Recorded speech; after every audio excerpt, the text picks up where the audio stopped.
का आपण सगळे जाणार अंदर, लावा डोळे. सर्वांनी डोळे लावले आणि डोळे लावल्याबरोबर सगळेच्या सगळे अंदर गेल्याबरोबर दही दूध तूप लोणी जे होतं ना, भगवंताने सगळ्यांना खायला सांगितलं. घ्या रे, खा बाबा, जे लागते ते खा, भरपूर खा, पोटभर खा. सर्वांनी मस्त पोटभर खाल्लं, तृप्त झाले गोपाळ. म्हणजे तृप्त झाल्यानंतर कृष्णा आता कसं रे, बाहेर कसं जायचं? काळजी करू नका, काळजी करू नका. जिथे माणसाची काळजी सुटते ते मात्र देव असते ना.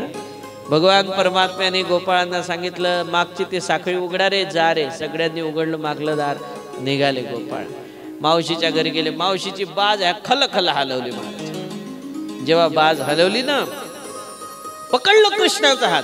आता कुठे जाशील तू? पकडून त्याला घेऊन चालली मावशी.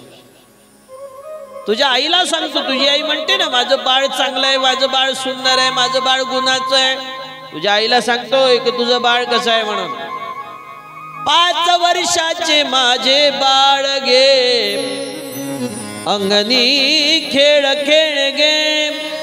तुम्ही 12 घरच्या 12 गे, गोकुळच्या नारी.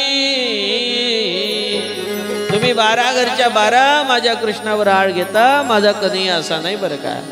बाळ सगुण गुणाचे ताने गे, बाळ दिसते गोजिरवाने गे. काय सांगता, काय सांगता, गाऱ्याने गे गोकुळच्या नारी. माझ्या कृष्णावर आळ घेता तुम्ही, माझा कधी असं नाही. आणि भगवान परमात्मा जसे आले ना, त्याचं आता भगवंताने आधीच नियोजन केलं होतं. पहा, जे जन्माला आलो ना आपण जन्माला याचं नियोजन भगवंताने आधीच केलंय.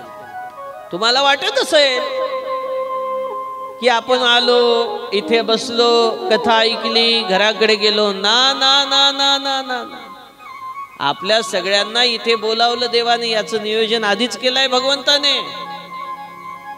माहित आहे का? ज्या वेळेला वाल्या नावाचा एक शूर, जो अनेकांना